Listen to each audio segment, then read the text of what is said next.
I'm Professor Morten Hansen at University of California, Berkeley, and at INSEAD, the leading international business school.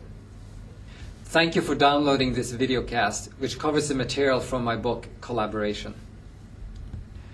This is the second videocast in a series of 4 videocasts that provide advice on how you can create great collaboration in your company. More specifically, this videocast covers the barriers to collaboration within companies. Spotting barriers to collaboration in your company is a vital first step to boost effective teamwork.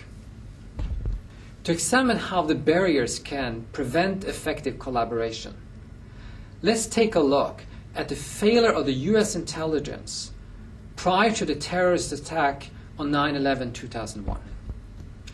Why choose 9/11? Because that sad event underscores the fundamental problems of barriers to collaboration in organizations. My research shows that there are 4 principal reasons for the not invented here barrier. First, a company might have an insular culture in which people prefer to communicate inside but not outside. Second, there can be a status gap in which the high-flying investment banker does not want to talk to the street-smart broker. Third, there might be an attitude of fix your own problems. Fourth, the fear of appearing stupid or revealing shortcomings can be a reason for the not invented here barrier. The second set of hurdles comes from the hoarding barrier. The symptoms here can be as simple as colleagues who do not return phone calls, or who forget to send you the email with some useful contact information, or who find some other lame excuse to procrastinate. In the case of 9/11, there were numerous cases of information hoarding, namely as regards classified information, in order to avoid leaks. Why do some people exhibit the hoarding instinct? Once again, 4 main reasons can be identified. Perhaps the foremost is the competitive spirit. If divisions are in strong competition for resources, for CEO time, etc., each division will think twice before sharing potentially valuable information and experience. Close on the heels, narrow incentives, namely when people are rewarded only on how well they do their jobs, is another collaboration killer. Why should I help if there is nothing in it for me? Asks the average corporate egotist. Busyness is another big hurdle. How can a manager find the time to handle her assigned tasks and also help out her distant colleagues? Lastly is fear. Fear of losing power this time. With knowledge being power, many managers believe that hoarding one's knowledge enables preservation of power. The third set of hurdles is what can be called the search barriers. Whereas the first 2 sets of hurdles were psychological and man-established, this third set is more exogenous and linked to sheer company attributes. A more telling example here is that of the Japanese attacks on Pearl Harbor. Although spanking new radar on Hawaii picked up the signal of incoming planes, the warning was disregarded as a technical error, in part because of the mountains of other information reaching the US military command. For example, both company size and physical distance between divisions can be strongly detrimental to collaboration potential. Another hurdle is sheer information overload.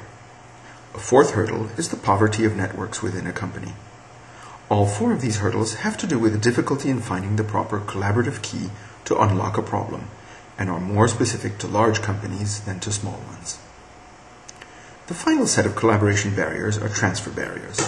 This set of obstacles has to do with difficulties in transferring knowledge, either because of its form or because of quasi-culture. Let us move away from military examples to illustrate this point, and let's quote the great French chef Ferdinand Poix.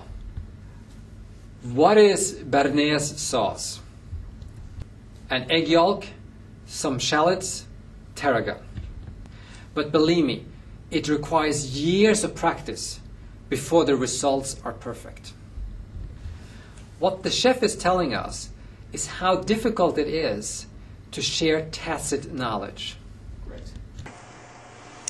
The difficulty in transferring tacit knowledge can be the first collaboration obstacle, since some information is difficult or impossible to transfer.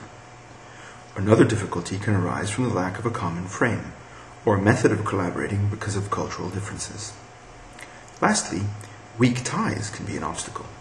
If people do not know each other well, they may have trouble working together. The last hurdle to good collaboration? It lies quite simply in modern management. After all, the increasing levels of autonomy given to managers within different divisions, business units, or subsidiaries of the same company have meant growing degrees of autonomy. Modern management says that to deliver results, managers have to be given the freedom to operate as they see best. Such a self-interested race for results often goes against the grain of intergroup collaboration. Time is running short. Let's take another minute to summarize and draw some conclusions. In this videocast, we have covered 4 barriers to collaboration. Number 1, the not invented here barrier. Number 2, the hoarding barrier. Number 3, the search barrier. And number 4, the transfer barrier. Thank you once again, and good luck in your collaborations. We hope that you have found this videocast useful. Should you have any questions or comments, please contact us at this address. Additionally, thank you for spreading the word about this series to your friends and colleagues.